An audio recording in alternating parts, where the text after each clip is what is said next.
It works a little bit, but they don't need to shoot like they did against Golden State the other night or Portland. They don't have to hit 17, 18 threes to me to beat the Lakers. I think Zion's a problem for the Lakers. Close to it. I think Holiday could guys off the dribble. Anybody besides LeBron James, I think Drew Holiday or Alonzo should be penetrating against willingly. I got respect for Danny Green, but Danny Green's a better team defender than he is one-on-one.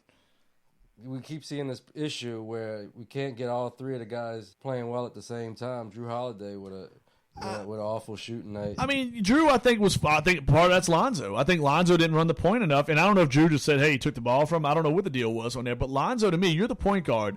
You need to be running offense more possessions than not. I understand Drew was the point guard, and now he's moving to the spot this year, but that's somewhere Gentry's got to fix that. I mean, Lonzo needs to be dictating more. Lonzo had a couple beautiful passes, but he also had a couple turnovers that were pretty important as well in the game. He had some bad moments. Drew was, I think, forcing some shots, and I don't know what the nature of that was. I don't know if the Alvin Gentry's telling him to do that. Drew felt like Lonzo wasn't taking the necessary steps in order to move the offense along, and he had to take matters in his own hands because that did work. That has worked lately for Holiday, but He took some bad shots. Bailout shots? Well, he had LeBron. I mean, yeah, absolutely. I mean, I'll say this. Or was he wore down from having them up against LeBron too much? I think that could have been part of it as well. I think that could have been part of it. To me, the thing is, with the Lakers, it's a good test, and I thought they played pretty well down to just a few plays that really made the difference. So I really think they played. Of course, I think the Lakers obviously played better in the first, played better in the fourth. Pelicans ran into some bad. Lakers played good defense around the perimeter. Like I said, the Pelicans had some contested that they could not hit in the fourth quarter. They went dry for much of the quarter, and I think that played a difference because they were in that game in the fourth quarter. I mean, the Pelicans actually led that game late in the third. In the fourth quarter, the Lakers got off to a quick run and it became a 3-possession game. But the Pelicans they went on a good run before Caruso came in and changed the tide. Caruso was a big factor, which he shouldn't have been. Pell should have never allowed this guy to make that much of an impact. But the problem was, he makes an impact every time he's on the floor. Man, you treating this guy like he's a superstar, man. He's a seventh man. Plus minus amongst all NBA players. Yeah, he plays like NBA, how many minutes does he play? Amongst all of them. How many minutes does he play? Because Rondo's sucking up all of them. I'm just saying. I mean, look, I'm not here to get on the Caruso thing. I'm not. I mean, to me, he's a non-factor in the playoff series. I feel that he's not a guy that's going to make or break you in the playoffs, winning against them or winning for them. I think he's a decent player. I think he plays with a lot of energy. He's a crowd favorite, no doubt about it. Fun guy to watch. He brings it like every game's Game 7. He's y'all's Josh Hart. I mean, let's be real. Those guys do a lot of the same things, the way they affect the game outside of the stat sheet. But I'm just saying, the Pelicans, to me, they prove something. They should go out and bounce back. They should beat a terrible Cleveland team that's already packed. You get the Lakers again on Sunday at home. I'm going to be real interested to see how the Pelicans respond, playing a tight game with them, playing a very tough game. I'll be building, so I'm going to give you a live report. Yeah. From the live game there. All good, man. That's all good. I mean, the Pelicans right there, though. Memphis is running into some trouble. They got injuries. Clark's hurt. Jackson's hurt. Jaren Jackson, probably their second best player. He's out. He's had some injury trouble this season a few times.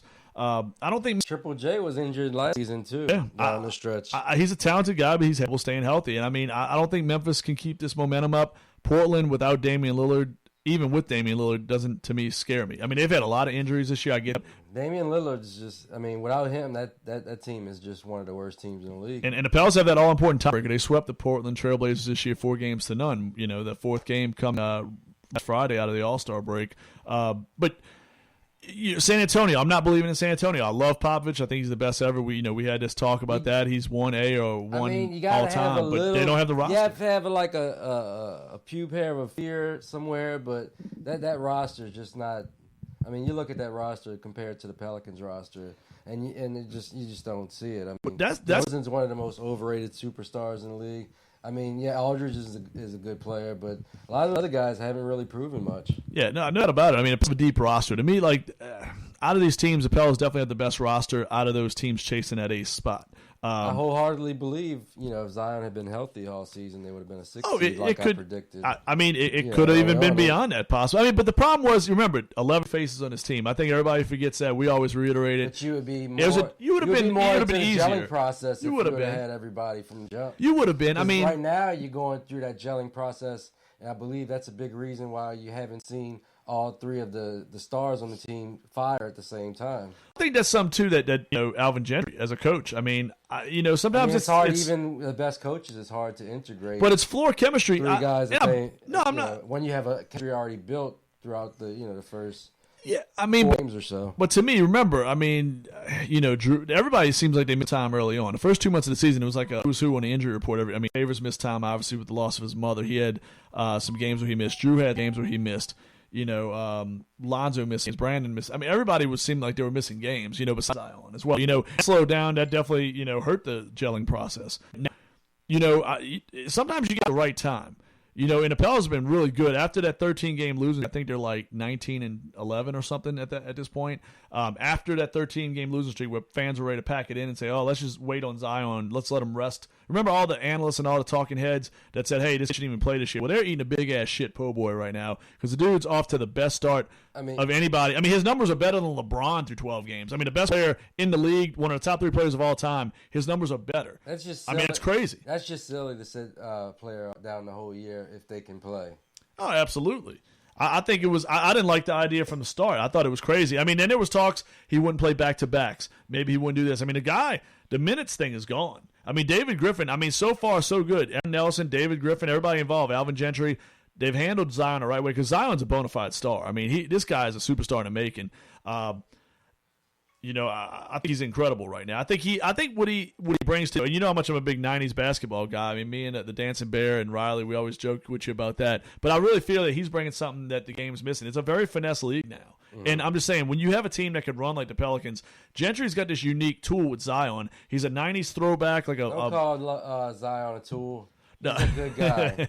I love me some Zion, man. No, but he's got peace in Zion. Let's use it better. Maybe better than Tool. But you got this guy in Zion. He's got a piece of meat in Zion. Who can really just do some damage. I mean, you're a fast-paced team. You're one of the top 3 pace teams in the league. You got a lot of depth. You got scoring all over the place. You got to get better defensively still with communication more than anything. I don't think it's so much the defense themselves. I think it's communication. The free throw shooting was a bright spot last night. They shot 23 of 30, below 50% the previous game against the Warriors. And I mean, but against bad teams, you're just going to be able to win that way. You can't do the or the Nuggets or Rockets, whoever. But anyway, man, we talked a lot of basketball. We got to say this. Some NFL, man, right now, the releases are starting to happen, man. What you got for? I know there was some big news today on the front. Oh, Taylor Gabriel is a free agent now. And I think maybe you don't feel great about having him as your second guy, which I think he can pass as your second guy. He would make a really, really sweet third option. How about a third or fourth receiver? I'm saying even third or fourth. I mean, if you can bring him into the fold, now you can go after another guy, say draft a guy, or go after a free agent. Because they're going to have some interesting guys out there. If they can bring in, dream scenario is for them to bring in Emmanuel Sanders and Taylor. I think you're set at receiver. You got Jerry, man in the middle of the field. And you got to have a lot more open lanes for your running backs as well, having those receivers to stretch out the defense. Well, let me ask you this. Gabriel, let's look at the quarterbacks. I mean, has he ever had a quarterback anything remotely close to Drew Brees? I mean, he had Mitch Trubisky, who's probably played himself out of a job.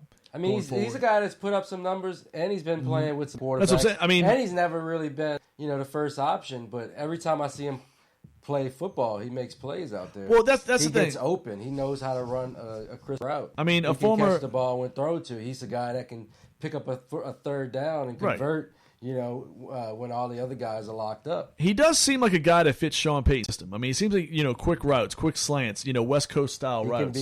He can be your Willie Snead or a drag guy, dragging over the middle, that kind of thing. I mean, I could see a lot of that with Gabriel getting a nickel defender. Willie Snead with maybe a little more athleticism than those guys. Take advantage of a nickel, take advantage of a safety, maybe a linebacker in coverage.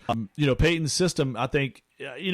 Gabriel's an intriguing guy. You can get him really cheap. The Bears had to pay him a little something to let him go. He didn't have a lot of dead cap money, but he's a guy that would probably say at this point in his career, has been around for a while, hey, let me go to a team I can win with, sign a 2-3 year deal, fairly conservative deal, but I want stability at this point. I want a stable atmosphere. I'm getting older. I want a chance to win. You know what I mean? And to play in the Sean Payton offense with Drew Brees and possibly Taysom Hill moving forward with all that talent with Kamara, Michael Thomas, Jerry Cook. You're perfectly meshing what you have with Drew Brees in the short to intermediate pass game. Because let's be real. The Bears, he's been there lately. It's his last spot, the Bears. The Bears don't have a Michael Thomas. They don't have a Kamara. They don't have a Jared Cook. They don't have a Drew Brees. You know what I'm saying? Robinson's not too bad. He's a good player, but he's not Michael Thomas. And That's what I'm saying. Trubisky's a fuck train wreck. Well, yeah, that's what I mean. You got to. Sometimes you go into a better situation with more talented guys around you. Okay, like for instance, Kentavious Caldwell-Pope with the Pistons isn't worth a shit to me. You know what I'm saying? But you put him with 2 of the top 4 or top 3 players, whatever, in the NBA, he becomes relevant at times. You know what I'm saying? Let's be real. Sometimes talent feeds all things. Well, I'm saying perfect role plays hard defense. And no. I'm just saying, for example, he could never be a 1, 2, 3, or 4th option on a team, but he could be the 4th or 5th guy on some nights when you got superstars like LeBron and Anthony Davis. And I mean, I'm just saying, Gabriel could be a guy that really he could outshine. I mean, Michael Thomas will get a lot of attention. Gabriel's going to get some, if he were to come here, he'd get some favorable routes, some favorable matchups to take advantage of. I mean, he's an intriguing guy. He's definitely intriguing. Because I feel that the Saints need to bring in a seasoned receiver. Yeah, you can't just count on a rookie because Traquan Smith. We had high hopes for him. I mean, and you have a whole bunch of other guys in that room that really haven't amounted to anything yet. Nobody's taking the next step. Not saying that somebody won't emerge, but I would feel better as a fan, as somebody that follows the Saints, if they would bring in. A that can learn the system that we fast. wanted them to do last year, like something that they've been lacking since they let Brandon Cooks and go. Yeah. Well, Willie Snead, another guy. I mean, that's saying people disrespect Snead, saying, oh, he's not doing shit for the Ravens, whatever. But he was a really solid piece in Peyton's offense. And I don't look. Taylor Gabriel and Willie Snead are kind of in that same boat. Replace that guy, absolutely, and you could possibly get him back, and maybe even Taylor Gabriel's a little more talented than Willie Snead. You know what I mean? Overall skills. Yeah. So to me, that's the thing. I mean, you need a guy that can understand, hey, Michael Thomas is double teamed. Jared Cook's not open on this route. I need to go break off and run a little 4-yard, drag or something, or a little 4-yard hitch route or something. Guys like Traquan, I think Traquan still has a future here in New Orleans.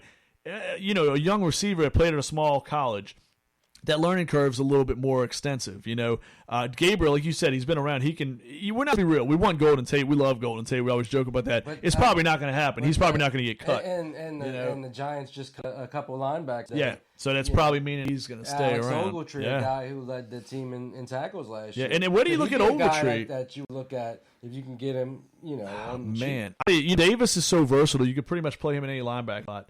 Remember, you got Alex Anzalone come back. He's got the injury concerns with the shoulders. Always there, always lingering. Great talent, but injury concerns. A.J. Klein is a free agent. So, I mean, hopefully we can bring A.J. Klein back. Kiko Alonso's not a factor this year. Don't mean to track, but Gabriel ran 4.40 at the combine. There you go. That's sexy, something man. That's coming up. It's fucking sexy, dude. That's sexy. Now, I don't get too deep into the combine, man. I'm tired of hearing about Joe Burrow's 9 inches. You know what I'm saying? Hey, Patrick Mahomes has 1/4 inch, less. And I know, I'm best quarterback in the league. Yeah. Yeah. You know, you say Breeze has. I was listening to this last couple days ago. The one. It's not about the 1/4 inch that you're lacking. It's about the motion in the arm. Well, Breeze has massive hands. They say everybody says that he's got like freaking glove hands. He measures over 10 inches with the hand thing. But to me, I think this is one of the crazy things. Look, if Burrow sucked for 2 years or 3 years and he's a bust, it'll come back to this. A lot of buddies in our forums have been saying the same thing. The announcers are waiting, or the pundits are waiting to kind of abuse that, but I don't think it's going to happen. I think it's silly. I'm honest. With the medicals coming back on Tua, I can see Tua opening up, and the Bengals actually make a decision on that. Well, let me ask you this: do the Bengals? I mean, okay, now Chase Young's not working out. Okay, I think it's a smart move. He's locked into the top 3 no matter what. He can only do anything. I mean, if you can only hurt yourself, why run the combine?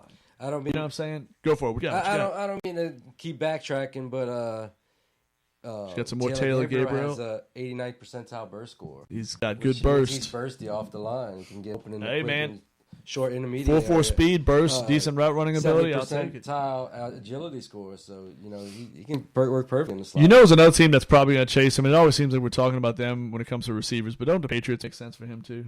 I know they got Edelman. Who also makes sense for that? For the guy, the Packers, especially, I mean, they're a vast wasteland of secondaries. I mean, Aaron Jones is probably the second best receiver. Are the Packers a little bit of a lesson that the Saints should maybe learn from a little bit? And here's what I mean. This is what I mean at this. This is a little strange, but okay, both lack that second option at the wide receiver spot. You know what I mean? A lot of teams. Oh, yeah, good teams have been hurt. The Patriots as well. Well, exactly. But to me, here's my thing. But you know what the Packers, to me, why they were really smart, and I think why they overachieve. Everybody always remember this is one of the top 2 seeds that shouldn't get the respect. People were saying, hey, this team's not as good as what y'all think they are. Mm-hmm. But this is the thing. They stuck to a run philosophy. Aaron Jones had a great season. They stuck to the run. Sometimes, they didn't get too cute over there.